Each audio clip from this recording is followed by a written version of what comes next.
Welcome to the Pastors Podcast. Brian Colmery. Brian and Matt are back. This is like, hey, the crowd is going wild. Not to say anything about any of the rest of our guests, who I have loved and we've had lots of fun talking with, but like, unbelievable. They've been incredible, actually. People are outside the window in the parking lot yelling. I don't know if you can hear. It's like a sweet. I have no idea what's going to happen in this episode, but I think people are going to want to listen to it. It's going to be bigger than Taylor Swift re-releasing Red. I heard about that. Yeah, it's going to be bigger. The people are going crazy outside. I don't know if you can hear. I'm not sure what the mic picks up or not. People are going crazy. Yeah, they're going crazy. They're chanting. They're throwing stuff. We want him on the podcast. Someone just threw a Bible at the window. It might have been like 4 months since Brian's been on the podcast. Yeah. And even then, in the last few, he was kind of mailing it in. So it's been like 6 months since we've gotten a good Brian. Go. Yeah, hey everybody. Welcome here. We have talked about him a lot over the last 3 months. That's though. I definitely have come up as I've listened.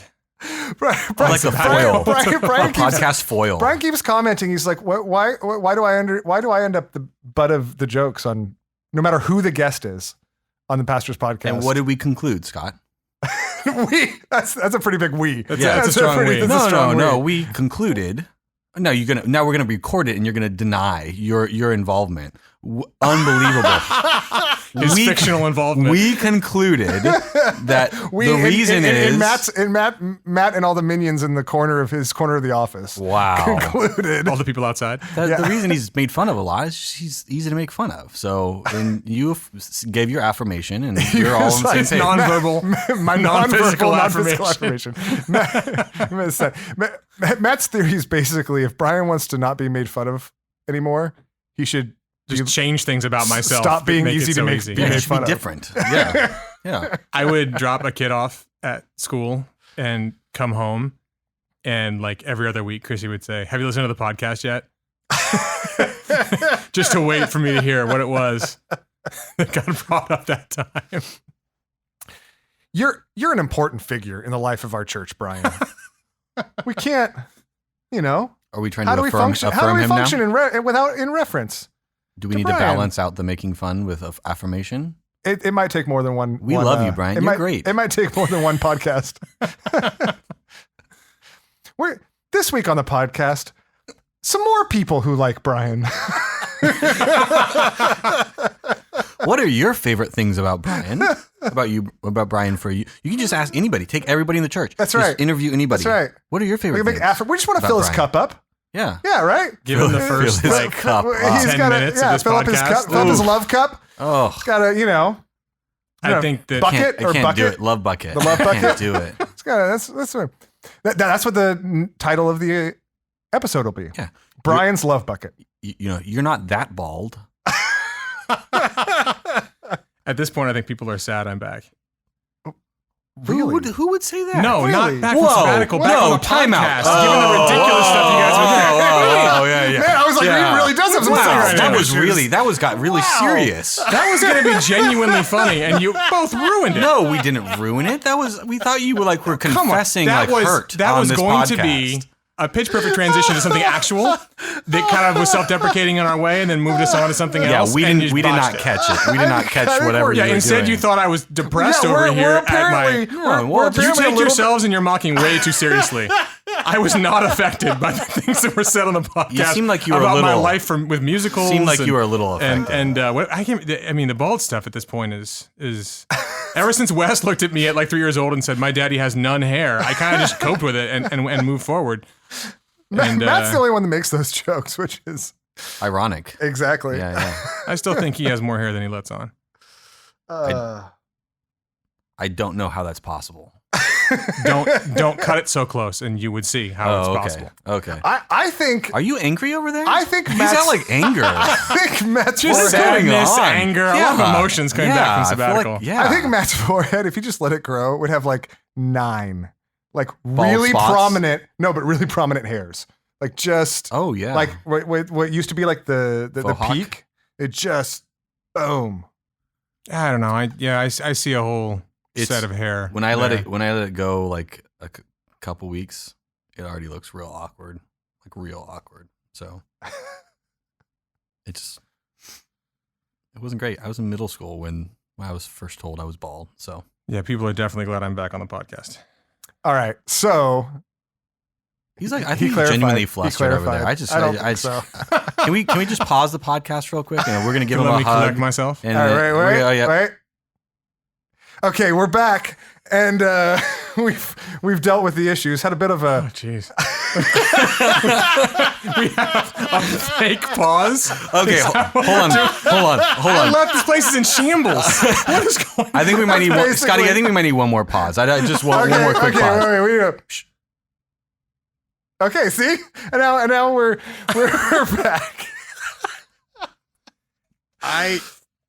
All right. That's what reconciliation's all So about. this isn't off topic. We do want to talk about you being Fair back. enough. We Fair want enough. to talk about you being. That's what we're talking about. So joking aside, I'm Sure? not. No, I'm not. I can't make any promises. But I Would do. you be a little bit more serious, Scott? We're trying to. People are spending their time listening to this podcast. trying to They want to be listen on encouraged, on 2 affirmed. times speed. Yeah. Yeah. Good thing they have that Like, 30 get me seconds through. forward Get me button. through That's this. really useful. If you're just joining us, Yes. I would love to. You were on sabbatical for 3 months. I would love for you to get an opportunity to share with even our church family just some reflections on that time. I mean, maybe in one sense on why we do sabbaticals in general, but even more specifically, I mean, I've been super encouraged to be able to see and hear the things that the Lord's been doing and teaching you. I think I'm excited for where it leaves us as a church, for how it is I think a significant piece of where we're going as a church, but that's hard to get, I don't know, it's hard to share, right? Like hard to get Sure. other people's eyes. We're not going to preach a sermon on, I mean, it's going to, is that not what I'm doing? next week. In 2 weeks, yeah. Yeah, it's Brian's it's thoughts. the ultimate associate pastor's syndrome, right? Brian's going to go like for 2.5 hours. He's like, I've got some stuff And to say. then the next week, this is what I learned. And then the week after that. How was your sabbatical, Brian? It was good, Scott. I don't know. It was a I don't know good what else to sabbatical. ask. I don't know. It was a good. good sabbatical. So for context, for those listening, so where do you start? So we've done sabbaticals for 7 years now. Is that about right? I think it's about right. So Rotations of sabbaticals. right, not me over and over again. Although it's felt like it. This is my seventh year in a row Yeah. of taking 3 months Most of us off. have gotten one. Brian's had 3 or 4, but it's been this one really stuck. This one we finally nailed the landing. Okay, joking aside, I can't say that. I The can't say title that. of the podcast is going to be Okay, Joking Aside. seriously though, maybe that's the seriously. This is Brian's second sabbatical, Right. and we've kind of gone through rotations. All of our staff pastors have gone on sabbatical once at this point. This is kind of our first time around, a second time. But Matt, why don't you describe why we do sabbaticals? Well, I think the reality is that Sabbathing and resting is part of God's design, right? From the very beginning. Seventh day, God rested, and Sabbath is part of a weekly routine, but it's also kind of something that we've said, hey, we don't want our pastors, especially our staff pastors with a lot of responsibilities, we don't want them to burn out. We don't want them to not have the kind of spiritual rest that they need over extended periods of time. So it's a unique way for us as a church to affirm that efficiency and getting as much done as possible, as much as Scott keeps trying to push that on us, is not the ultimate goal. And We do so, sabbaticals to compensate for Scott. no, but it's a really beautiful picture of our need to rest and God's desire and design for us to be resting in Him, and it is extremely helpful and not something that you can do in every situation. So we've prioritized that and prioritized the health, spiritual, emotional, physical health of our pastors in a way that I think is aiming for longevity and aiming for spiritual health here as pastors, which I think is great. And it was like, I think, to be fair, I just like to come back. I think Scott originally proposed it, probably, or maybe Brian did. Did you? No, you did it. Oh, did I originally propose Yeah. it? Oh, well, whoever proposed it was a great idea. Yeah. It was my sabbatical. Oh, it was your sabbatical first. Yeah. Okay. Yeah. But okay. I was like, let's give him a couple weeks off or something. And Matt came in with a 3-page document, like, no, 3 months. Yeah. We're gonna do this. And I remember was like, that was a while idea. ago. I did forget that. I actually thought it was Scott. You know how what Scott does is like sometimes you come up with an idea and then he makes you think it was You know what his. Scott's like? Anyways, but it is a good thing, even if it was my idea. It is a good thing. It is a good thing that I think I'm really excited about the regular practice for our staff pastors. Totally. So, with that goal of longevity and sustainability in mind, we can shape them towards that. So, what was your experience? I mean, what has the experience of the last few months been like? Well, the first one 6 or 7 years ago, a lot of people are new to the church and might not remember the legend where like I had 2 kids under 2 in the house and Chrissy got mono. Yeah, halfway through. So that was like, I think Matt determined that she got mono twice somehow, despite the name mono. It was duo. And that joke, ran for a long time. But Wait, you know it's not called mono because you only get it once, right? No, it's because it's mono means 1 and duo means 2. That's why I said that. Okay.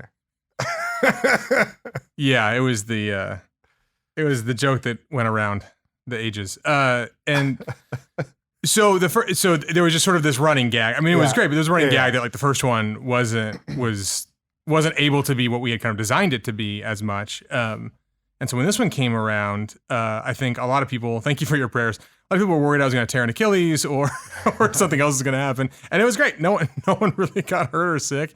A lot of bubble wrap. We wrapped you in so much bubble wrap. It was like unbelievable. But the time itself was phenomenal. The way that we do these is catered around each individual pastor and kind of the season in their life. And I think providentially they've tended to land at the right seasons, either when certain transitions are happening, decisions are being made. We don't really design it that way, but in the rotation that's kind of happened. And for me, that's what happened. We have our youngest son now is adopted. He's 2.5, and like almost entirely potty trained, which is just the end of like a decade of that. And our neighborhood has changed. We remodeled our house. There's all these different things that had happened, and they kind of marked the end of a season. And in the midst of all that was COVID, and I had started school, and there was just, we had been in survival mode, give or take, for probably 5 or 6 years of just trying to handle all the different things that come with the kind of family that we have and the situation of COVID, like all the different things that had happened. A lot of people were in crazy situations, but various threads of mine had kind of intersected at this one point, right around the beginning of this year. And so having a sabbatical, which was supposed to happen last year, actually, and because of COVID got pushed, I was like, I was up. And then we were like, nah, we're not going to do that. It was just not going to be any fun. It was supposed to start June of 2020, like 3 months into this whole thing. Yeah. So we decided not to do that. And I think that was wise. Yeah, you couldn't, there's no real rest or. No, it wouldn't even been. Yeah. It was chaos. As much as you guys have talked about me embracing social distancing, that probably wouldn't have been the thing that would have worked out. So that being said, a lot of this sabbatical, these 3 months were kind of dedicated to. He's making fun of himself. I know, and it doesn't. It doesn't exactly work. It's a. I'm like sitting there thinking, I'm like, do people know how awkward you are socially? I don't know if like that, like, you know. Is that common knowledge? Yeah, I don't know. Like, it's like. I just hope someone can appreciate, like, there's a cleverness and an intelligence that's happening to layer that much on top of itself. like that was like genuinely, you gotta stop and go, that's hard to do. Like, you can't, not everyone can do that. Your cleverness. No, your cleverness. My cleverness. Oh, you found this way to, like, I get self-deprecating and you then turn to make fun of me about it not being good enough, and then you layer one more on top of that because it's actually true that he is. So that's really good. I love you so much. I know. I feel it deep down in my heart through your words. So all these things kind of came together for us, and so the last 3 months were a great time of trying to figure out how do you move from having all of this going on and trying to just survive, trying to make it through, and how do you move into a place that's more sustainable for the next 5 or 10 years, where the kids are older, more of them are in school. Just it feels like a very seasonal change, like for my life, and in some ways the church is going through its own seasonal changes, and so all these things are kind of woven together. But a lot of the time over those 3 months were spent just kind of with Chrissy, with the kids, trying to evaluate what should our week, our months, our years, my work schedule, and how we interact with each other, and with how can we do this so it doesn't feel like we are just trying to make sure the wheels don't fall off, but actually are moving into a place where there's sustainability and it feels that way. Yeah. So that's and I think that actually happened. I feel people ask a lot, how was a sabbatical? And I say, well, it was great, but I was tired all the time, but it was great because I have a big family and there's lots going on. Yeah. But it really was just a phenomenal time. I loved being at church here, just kind of coming to services with my family and seeing people and being someone who was not up on stage. You forget doing the job that we do, how much of a blessing that is to just have it be normal, to just kind of come and enjoy and partake and participate in a way that's not a given.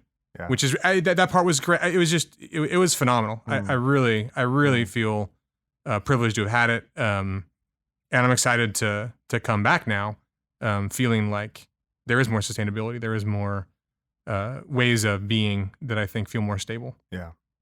It's, and one of the things that I think our people, the people at Cornerstone have a deep appreciation for. I don't think it's foreign, but like they deeply appreciate the unique weight of pastoring, and lots of different callings have their own unique weight and things like that. But, and I don't mean to discount that, but I also think that there's a unique kind of life encompassing weight that comes with pastoring, particularly vocational pastoring, that is also a part of why in the long-term sustainability and health for lots of pastors, this is a very common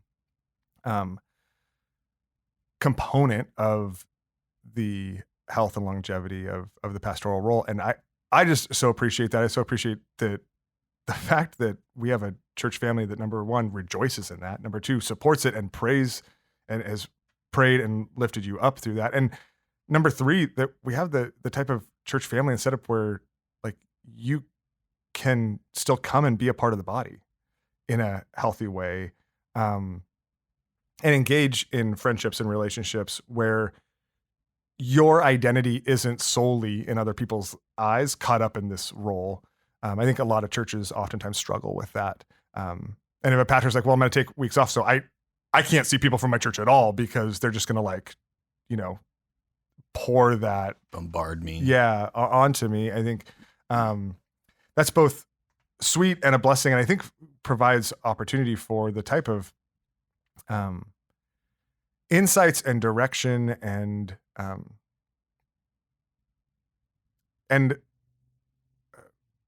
also just utter spiritual dependence that comes out of these seasons as well, that then gets shared and conveyed and shared with the life of the local church. I mean, when you think about what you hope to, from this time, either use or convey or be able to communicate to the church body as a whole, like, does anything come to mind? Like, I don't know if we even talked about this. Like, or are there different ways in which, maybe directions in which you want to and feel like the Lord is calling you, not just personally, but even for the sake of the church? So, I mean, one thing I think it's helpful for people to know is what you just said. I mean, it's hard to tell. People come from all over the place to move to LA, and if they're Christians, they come from all different kinds of churches. I know some people it takes a while to get used to some of the informality of relating to a pastor that maybe wasn't their experience in another place. It really is a phenomenal. I think a lot of pastors have a hard time doing any kind of vacation or sabbatical, attending the church they pastor, because even if people love them very much, they love them kind of in their role. And here for a variety of reasons, but one of the main ones is just the culture of the church and the people we have and God's grace and all of that.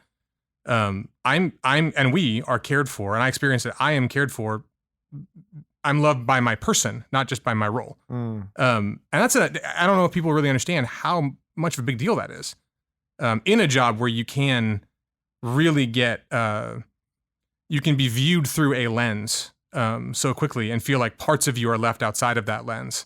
And I think a lot of pastors I know feel that way more or less, and they're not really begrudging. Some of them, aren't begrudging that at all. But I know for me, it's massive. And I don't know if people don't know that, they should know that. It's an amazing thing that they provide us, that we can be known and cared for just as Brian, Scott, Matt, Jose, all the pastors here, for us. Like people actually care about us apart from our job here. And that's just, I mean, if you don't know that, you should know that. I think that's a phenomenal thing that is so rare, and people don't realize how rare it is. Okay, so one of the things that I think has come out of this, even specifically for you, has been, I don't know, the way I'd put it is a renewed passion for the theological development of the life of the church, both kind of on a pastoral level and overall. And I think it was there before, but maybe like uniquely focused coming out of that. What does that mean?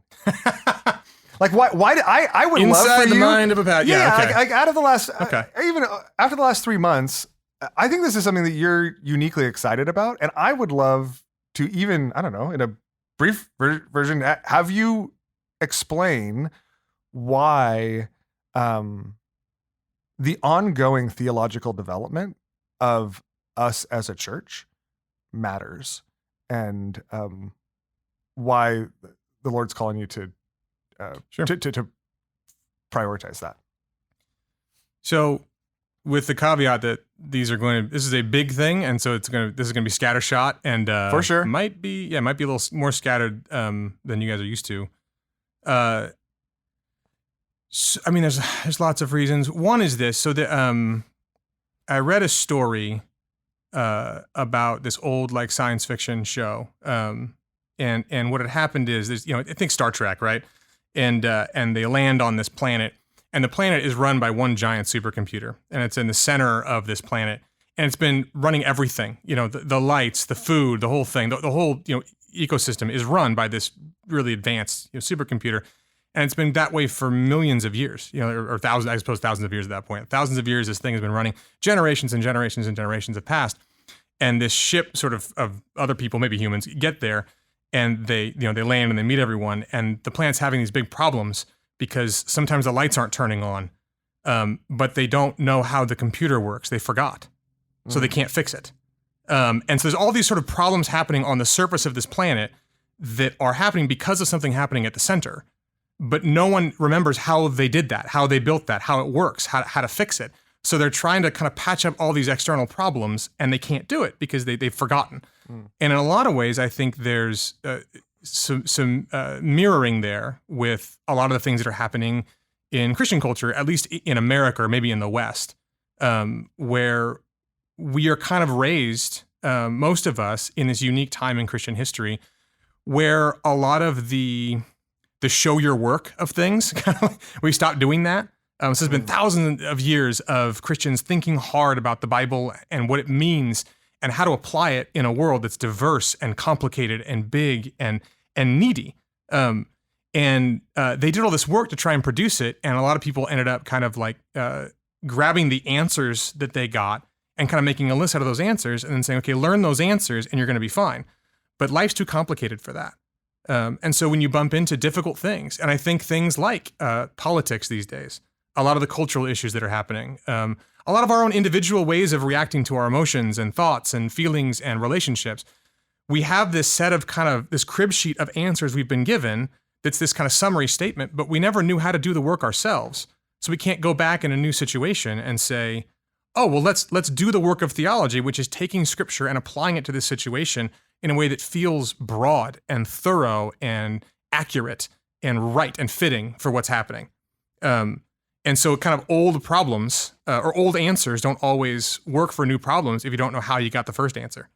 And so in a way, I feel like theological development for the church, especially for Cornerstone, in a place like Los Angeles, where there's ways that, well, not a hub, but a lot of flashpoints of things that are happening culturally hit in a place like Los Angeles, where different cultures collide in unique ways, and where as a city environment, you have you have more people, you have more thoughts, more opinions, and you have the social media and all the things that go with that, which can be accessed anywhere. You put all that together, and we're in a unique place where I think going back and trying to figure out, how do we not just know a right answer, but know how we got there and feel a facility to be able to do it again as a people, as a community, not just individuals running around, but as a community. How do we do that? That to me is what theological development is. And I think a lot of the emotions and struggles that are happening both societally, as they affect the church, societally and internally, interior in the church and around it, can be traced back to us not really having that frame, not really having that way of not just knowing the answer, but how we got there, so we can do it again in a different way, or apply something that's 1,000 years old and go, oh, but that's actually really pertinent. Like, that actually really applies. Except I never heard any of that. or not just in a way that says, oh, that backs up my answer. Right. Now I can tweet it. Right. Well, can you speak to, because when you talk like that, it sounds academic, right? In some ways, where it's about kind of understanding deeply, but like, can you talk about specifically the pastoral side of that for you, where the thinking through that, and you think about like our specific people, right? And you think about what pressures they're feeling. Like, the societal things can be theoretical, but then it touches down like in the lives of individual people. What does that look like for you, or what do you imagine that looking like for you as like all of those things you're thinking through, and all of that, the processing of what's actually going on inside this computer that is, that needs to be understood and thought through with more depth. Like, how do you like imagine, and maybe this is impossible to ask, but, or to answer, it's easy to ask, it's impossible to answer, but how do you imagine that, like, from pastoral perspective, like touching down as you move forward? Yeah, it's a very good question. And there's, the kind of layers of answers. Yeah. And I don't have them all figured out. This is the scattered part of it. I think a lot of this is me trying to figure out some of that exact question is, okay, I think this is important. How does this track onto the lives of someone who's not me? Who's not even a pastor, so there's some of those questions that I still have, and I would like to figure out more. But the things that I do feel somewhat confident in are this. One, the Christian life has, depending on how you want to frame it, has as one component the contemplation of God, like thinking of God as big and interacting with him that way. And even just from a really kind of bare bones perspective, we talk about relating to God. Scott, today, you're in the sermon towards the end, you're trying to get across this really somewhat subtle but very important distinction, which is, it's not just his words, it's him. You can't take these things apart from each other.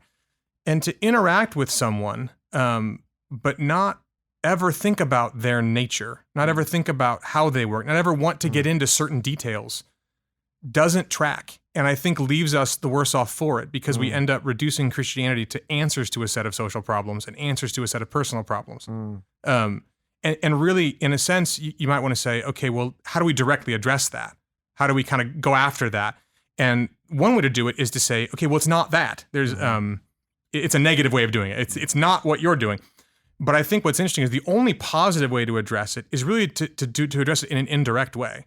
You can't matrix in a vision of God into someone's head. Like you can't like plug in. You have to actually go through the process of learning, thinking, dwelling, meditating, not just on things that seem incredibly pertinent to you now, but on the kind of truths about God that in some ways are impractical, but adjust your entire person as you go about your life. And so in that way become practical almost in an indirect way.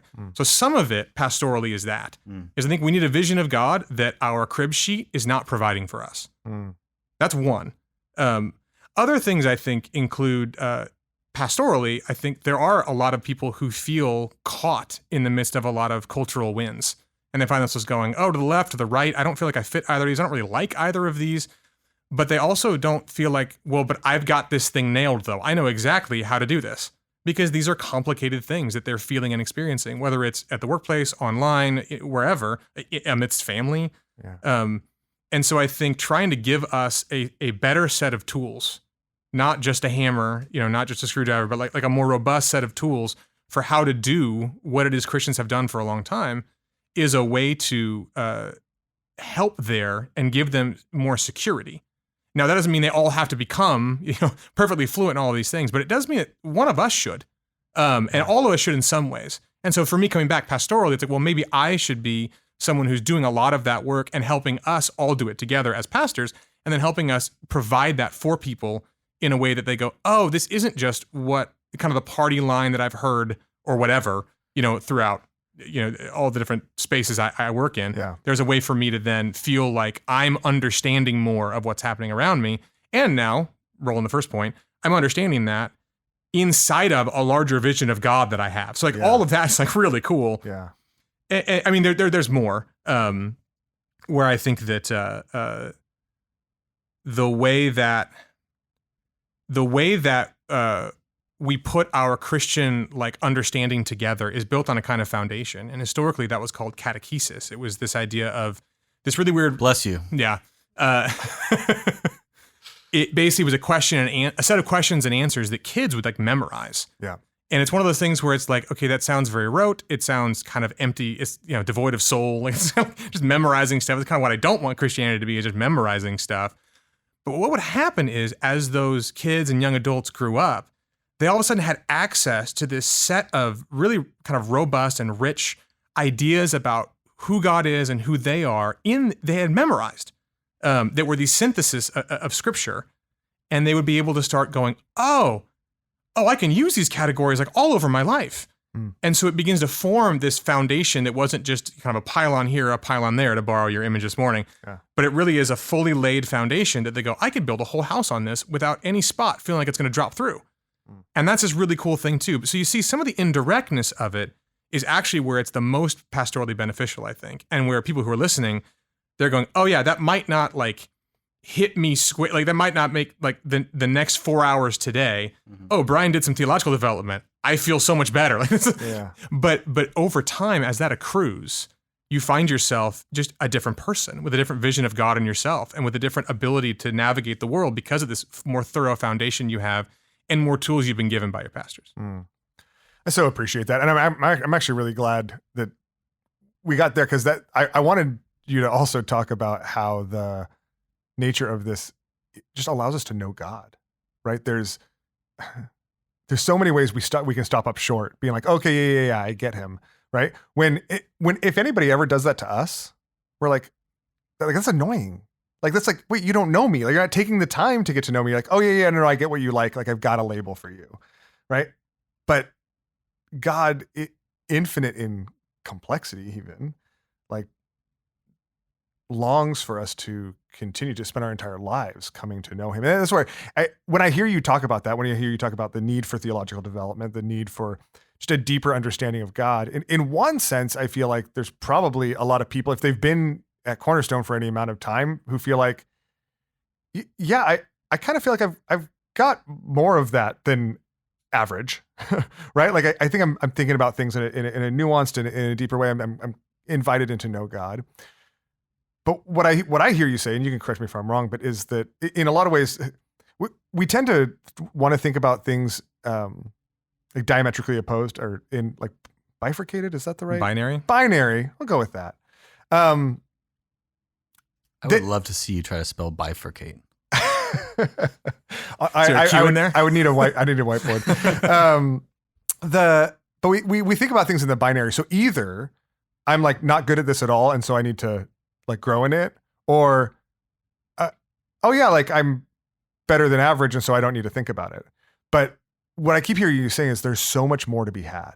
This exists on a continuum, and there's so much more to be had of that actually addresses the complexities and struggles and practical day-to-day things that come up in our lives. But there's also there's more to be had of God. And if there's more to be had of knowing God and understanding God and moving beyond even, I don't know, maybe the simpler categories are whatever forms of catechesis we received gave us, if there's more to be explored, then as a church, like that's our job to continue to exhort and strive together to know God more and to understand his world more and ourselves more richly and more complexly. Is that? Yeah, that's right. I mean, C.S. Lewis, that track? In one of I read his letters to children over the sabbatical, which is just this fascinating little book. Mm-hmm. They're all really short, and it's just to watch the way he treats kids. But he would say these randomly profound things, just to these 7-year-olds or whatever writing it. And at one point, the context would take too long, but he basically was describing something this child had written to him, like a writing sample that she had sent. And he said, it's good, you just give her this feedback, which is really interesting to watch this guy give feedback to like a 7-year-old's writing. And he says, I think that's the right context. He says, it's better in the way that a picture is better than a map. Mm. And maps are very helpful. Like they really are, and they're important. And you cannot really subside without a map if you want to go somewhere, unless you have already been there. So if you're going to go somewhere new, you need a map. But there's something about a picture that draws you in a way that a map doesn't. And I think that a lot of us feel like we have, this is the wrong way to say this, but just go with me. Mm-hmm. I feel like we have a decent map of God, but the picture is different. Mm. We don't always have a picture.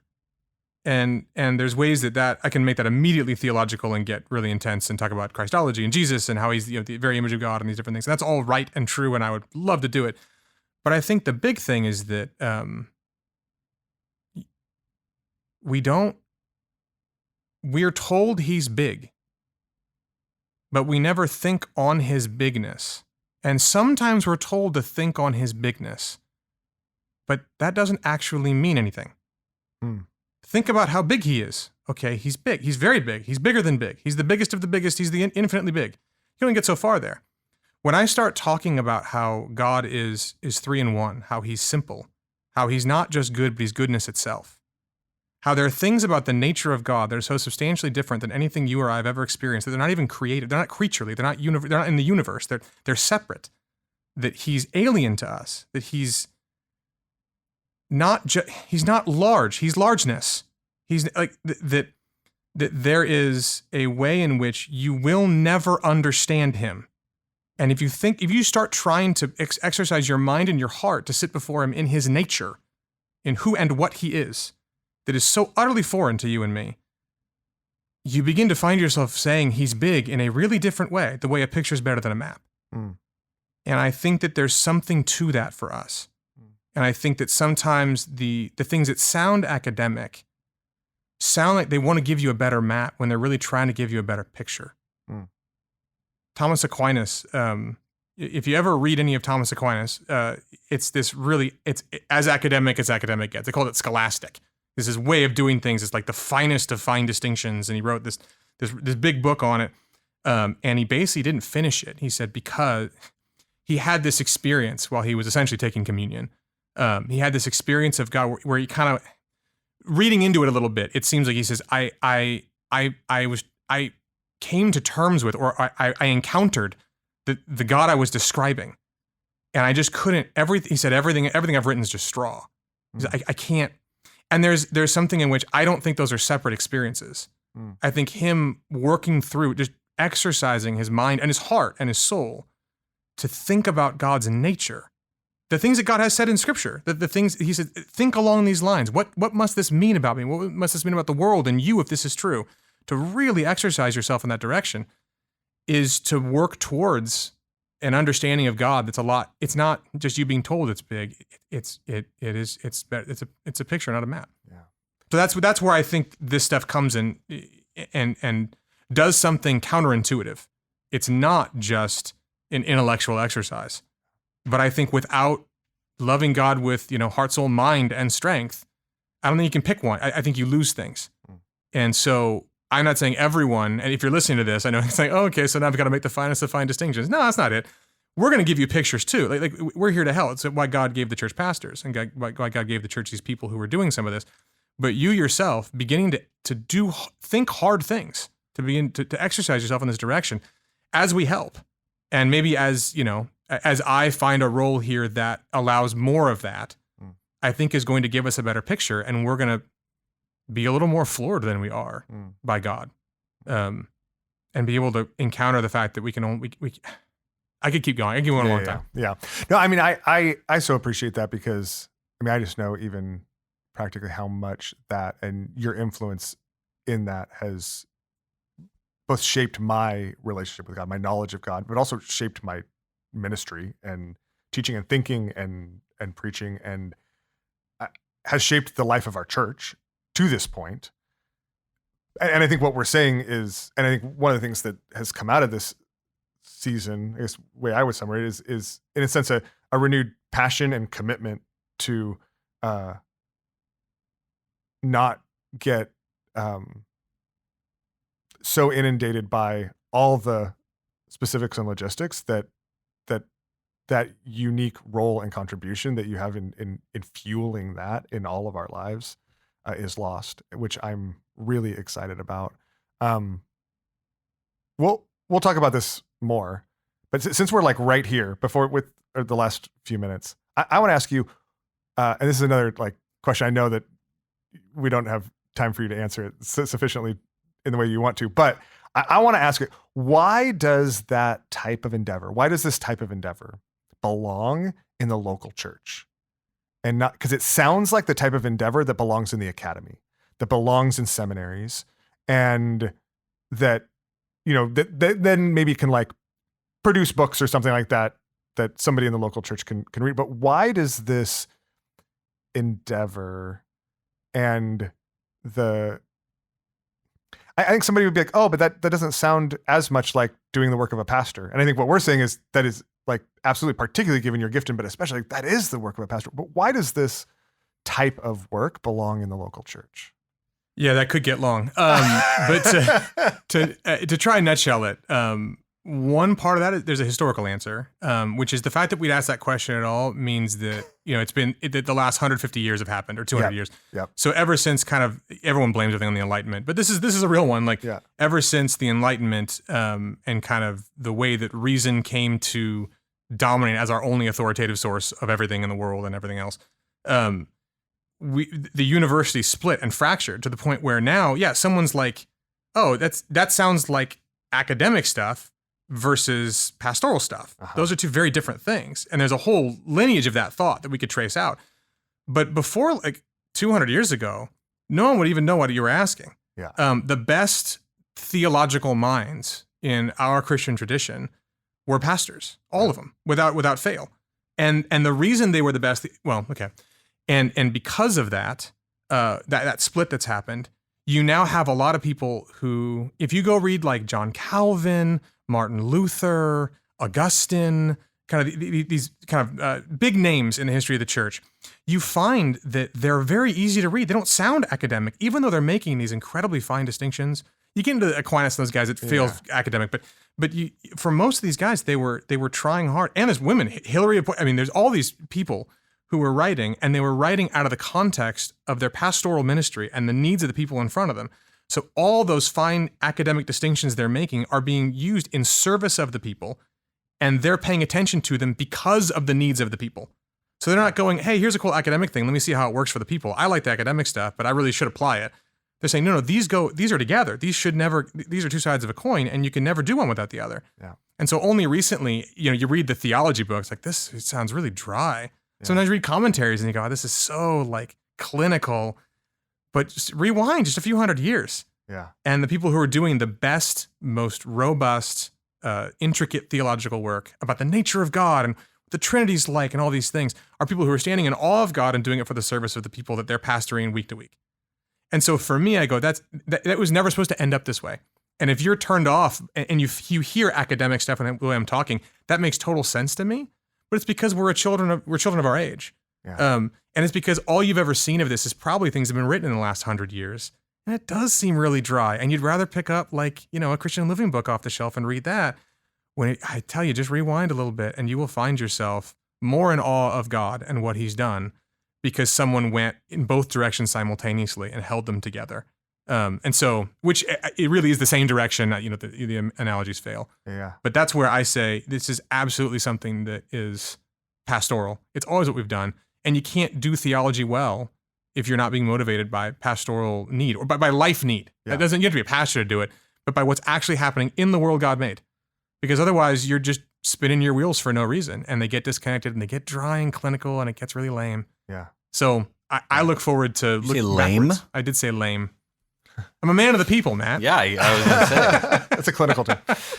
So, yeah. Well, and I would just affirm, you know this, but even just for those listening, that's not simply a conviction. It's not simply your conviction, right? That's our conviction. It's a conviction of all of our pastors and elders that to whatever extent and different levels of facility with it, but we, that is important in the life of the church, that this is the work of the life of the church, the life of the local church. And I'm particularly really excited for what continues to come of that as we grow and strengthen and behold God more richly together as the church moves forward. I think sometimes where's the church headed becomes a question of like pragmatic vision, right? Like, okay, what's the program that we're going to get everybody behind? And and there's new things we're going to do. We got a 22 planning process. I'm kicking off. I've got an email going out to our staff. We got lots of, there's lots of that does it. But the thing that excites me about where are we going? I think we're going towards beholding God deeper, more richly. Like, I think that's where we're going. And that's what excites me more than anything. And I think that then the programs and the things we do and even the, topics we tackle and things that are going to flow out of that. But that's one of the things about this and both about this, about your gifting, also about your unique passion and the focus that has come out of this season that I'm particularly excited about. So, Agreed. we should probably end there. We've got one of us has to get to who's teaching this Walking with God class? Maddie. One of you? Matter? Scott is? Okay. One of us is got to go downstairs and do a class. But dude, I even as you were talking, this might be theology nights. This is the way we could do it. People don't get that joke. It's always, it's like, what's the program? 4 years ago, we were like, well, how are we going to, how do we engage? We're like, well, let's do theology nights. And like you spent people like 10 minutes talking anyways. about how the programmatic thing is not the thing. And It's then not, you just and I suggested blew a it. program. Brian wants something more indirect, like reading a book in his study by himself. That's pretty indirect. It'll trickle down. That's right. Trickle down theology. Works so well with economics. All right. I think we've reached our limit. Thank you all for listening. Thanks. It's so good to be together back together in many different contexts, but this one. You guys all can't see this, but we are holding hands. Interlocking fingers. You can't see it, but just to give you a picture, it's better than. It's actually what we decided to do the last time we took a break to. I didn't want instead of giving you a map, I'm going to give you a picture. The three of us are sitting around a table holding hands with interlocking fingers. And with that, we're done. We love you. Thanks for listening. We'll see you on Sunday.